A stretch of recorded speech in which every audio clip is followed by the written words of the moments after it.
जनता का ही मुद्दा है और जनता को, बिहार के लोग बहुत जागरूक होते हैं, उन्हें समझ में आ रहा है कि क्या हो रहा है, कितना बड़ा नुकसान हो रहा है। अगर पहचान ही चोरी हो जाएगी तो क्या बचेगा, न योजनाओं से लाभ मिल पाएगा, कुछ नहीं मिल पाएगा। कल से आप बिहार में हैं, कुछ लोगों से मिले भी होंगे, क्या कुछ प्रतिक्रिया? बहुत उत्साह है लोगों में कि एक ऐसा मुद्दा है जो सीधा लोगों के मन पर असर कर रहा है। देखिए, संदेश श्री राहुल गांधी जी पहले दिन से ही साफ दे चुके हैं, वोट चोरी देश में जो हो रही है उसे रोकना होगा।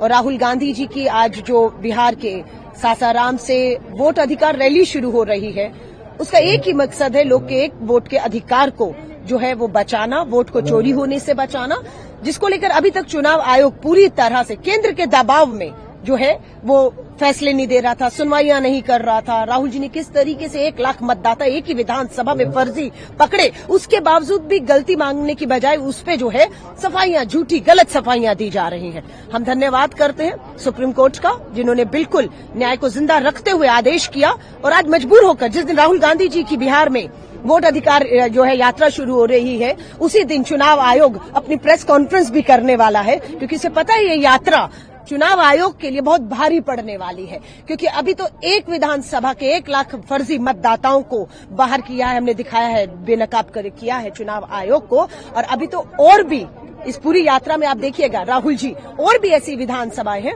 जिसकी सच्चाई जो है, वोट चोरी की सच्चाई को देश और दुनिया के सामने लाने का काम करेंगे। गठबंधन की बात है तो पूरी तरह से जो है आज तेजस्वी यादव जी कहें, मल्लिकार्जुन खड़गे साहब, राहुल गांधी जी और सभी शीर्ष नेतृत्व के सी वेणुगोपाल जी पूरा, और हमारे जो सहयोगी भी हैं लेफ्ट पार्टी दूसरे, सभी लोग इसमें शामिल हो रहे हैं। और एक ही मकसद है, हमें देश के संवैधानिक अधिकारों को, वोट के अधिकार को बचाना है, हमें लोकतंत्र को बचाना है। और उस लड़ाई को हम इस यात्रा के माध्यम से लड़ेंगे और जीतेंगे। ये लगभग जो है 16 दिन चलने वाली यात्रा है, 1300 किलोमीटर का सफर ये यात्रा तय करेगी, जिसमें बिहार के 25 के करीब जिले जो है वो कवर होंगे और मतदाताओं से, लोगों से सीधा जुड़ा जाएगा। और एसआईआर के खिलाफ सबसे ज्यादा जो है एसआईआर के खिलाफ ये आंदोलन है, और बिल्कुल ये हम लोग पूरे देश में जो इनकी मंशा है करेंगे, उसे होने नहीं देंगे। आपने कहा कि सुप्रीम कोर्ट कह रहा है, अब तक उनका सूत्र बीजेपी थी, ठीक है, और सुप्रीम कोर्ट आज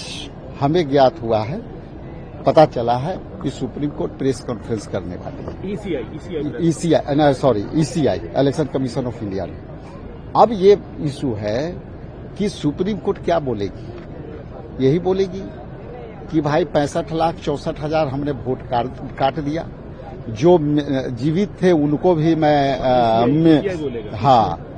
जो है ईसीआई बोलेगा, और वो प्रमाणिक तौर पर ये साबित करेंगे कि हमने लीगली तौर से इनको काटा है। लेकिन जिस तरह से इलेक्शन कमीशन ऑफ इंडिया जो लोगों को नाम काटने का जो तरीका अपनाया है, उस तरीका में पहला ये उजागर हो चुका है कि जो जीवित हैं उनको मृत श्रेणी में आपने रह करके उनको एलिमिनेट किया।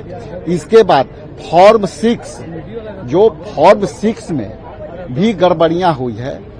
कई जगह ऐसे हुए हैं जहां पे आपको एक वोट में हाउस में 269 नाम जा रहे हैं। तो इस पर प्रतिक्रिया क्या आती है इलेक्शन कमीशन ऑफ इंडिया का, वो हम देखेंगे और उसके बाद प्रतिक्रिया देंगे। आज इस यात्रा से क्या संदेश, और यात्रा पे कौन कौन शामिल हो रहा है? यात्रा में इंडिया गठबंधन के तमाम हमारे अलायंस पार्टनर राष्ट्रीय लेवल पर और स्टेट लेवल पर सब शामिल हो रहे हैं। सीपीआई, सीपीआईएमएल, आरजेडी प्रमुख तेजस्वी जी हैं, लालू जी है, राहुल गांधी जी, मुकेश सहनी जी, यानी इंडिया गठबंधन के सारे शीर्ष नेतृत्व के लोग रहेंगे। और ये एसआईआर में वोट चोरी का मामला है।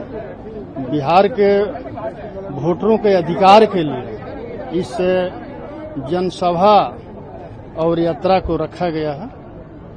और जिस प्रकार चुनाव आयोग जो है वो बीजेपी आयोग बनकर रह गया है, तो बीजेपी आयोग के खिलाफ ये आंदोलन है। और बिहार जो है आंदोलन की धरती है। बिहार से जब आंदोलन हुआ है तो केंद्र के सत्ता में बदलाव हुआ, देश में बदलाव हुआ है। पर आज राहुल गांधी और तेजस्वी यादव एक साथ वोट यात्रा पे निकले हैं, क्या कहना चाहेंगे इस पर? ये लोग तो कंस के रास्ते पर चलने वाले हैं और जन्माष्टमी के अवसर पर यही कहूंगा, कंस का नाश कृष्ण ने किया था, यहाँ भी कुछ कंस हैं, उनका नाश इस जन्माष्टमी के अवसर पर उनका भी नाश होना तय। वीके न्यूज, राष्ट्र के नाम।